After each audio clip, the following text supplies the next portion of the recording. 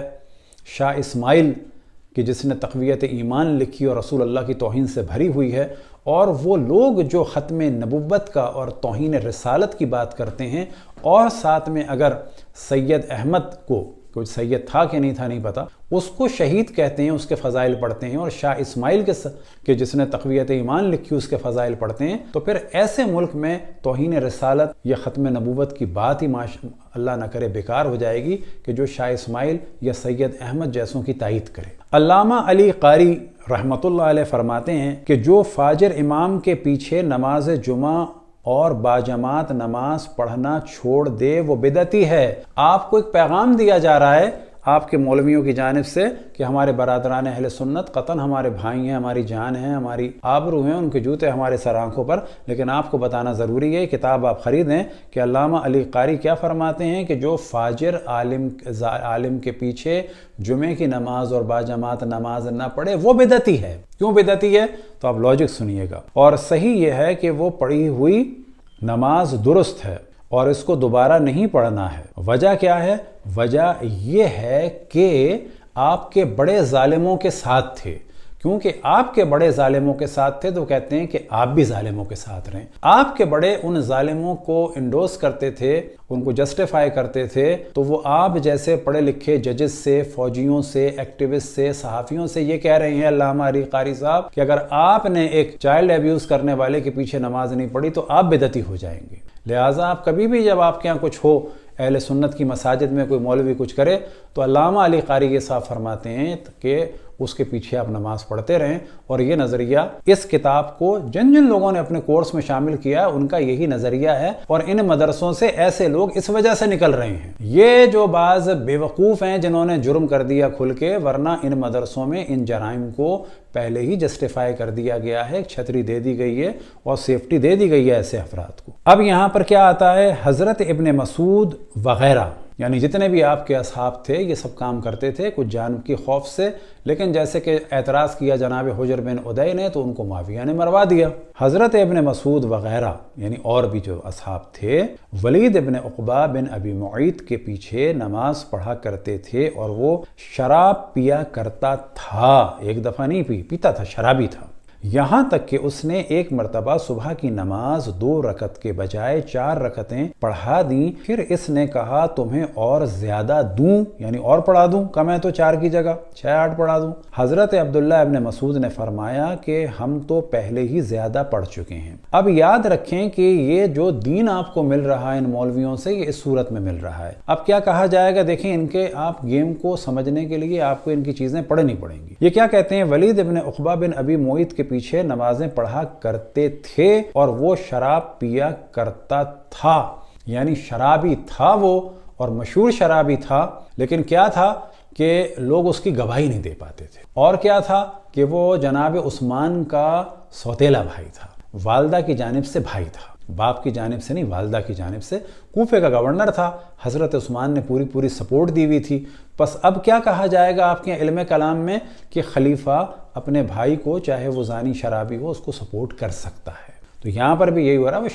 شراب پیا کرتا تھا اور لوگ نماز پڑھا کرتے تھے۔ بس کیونکہ وہ شراب پیا کرتا تھا تو اہل سنت کا امام جماعت پی سکتا ہے، اور آپ سے کہا جا رہا ہے کہ آپ اس کے پیچھے نماز پڑھا کریں۔ یہ خریدیں کتابیں آپ، عقائد نصفی کی بہت شروعات ہیں، اہل سنت نوجوانوں کو چاہیے جائیں خریدیں اور اس کے بعد دیکھیں ہم کافر ہیں یا نہیں، ہمیں چھوڑ دیں۔ اب تو ڈسکس یہ کرنا چاہیے کوئی مسلمان ہے بھی یا نہیں ہے، اور اگر ڈسکس کرنا چاہیے بڑا کافر کون ہے۔ القول الفصل شرح فقہ اکبر میں ہے کہ فاسقوں کے پیچھے نماز پڑھنے کے متعلق اسی طرح اثر وارد ہوا ہے، یعنی شرح فقہ اکبر میں بھی یہی ہے کہ آپ فاسقوں کے پیچھے بھی نماز پڑھا کریں، اور نہیں پڑھیں گے تو آپ بدعتی ہوں گے۔ کیونکہ آپ کے بڑے تو پڑھتے رہے، کیونکہ پڑھتے رہے تو آپ بھی کریں، اور اگر آپ نہیں پڑھیں گے تو رافضی ہو جائیں گے، کافر ہو جائیں گے۔ کیوں کہ اہل بیت نے ہمیشہ ان ظالموں کی مخالفت کی، اور جب بہت خطرہ ہو گیا شیعوں کے قتل عام کا اور نسل کشی کا